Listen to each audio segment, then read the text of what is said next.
Bismillahirrahmanirrahim. Assalamualaikum warahmatullahi taala wabarakatuh. Alhamdulillah, kita tim Ihsanku dengan jayanya, alhamdulillah kita berjaya melaksanakan dan menyempurnakan amanah program Iftar 1000 Anak Yatim Nusantara bersama Gaza.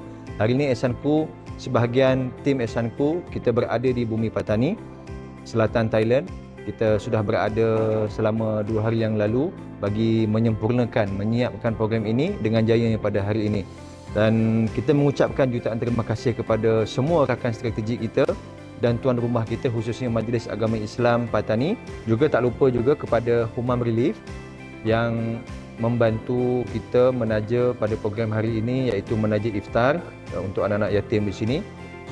Kenyataannya majlis hari ini bukan sekadar majlis untuk buka puasa, bukan sekadar majlis himpunan. Majlis hari ini adalah majlis kita bukti bahawasanya tugas dan tanggungjawab untuk anak yatim ni kita masih keberat lagi lah.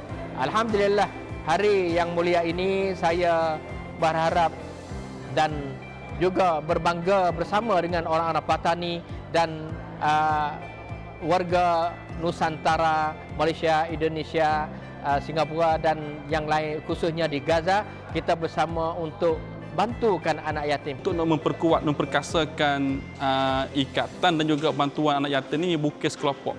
Tugas semua pihak kena ambil tempat dalam medali dan juga tanggungjawab. Kerana anak yatim adalah harapan besar masa depan.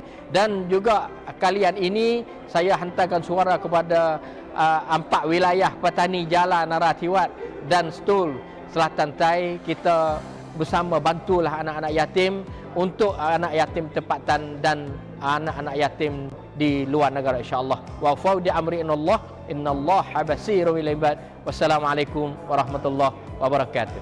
Terima kasih Uman Milis. Terima kasih Uman Milis. Terima kasih Uman Milis.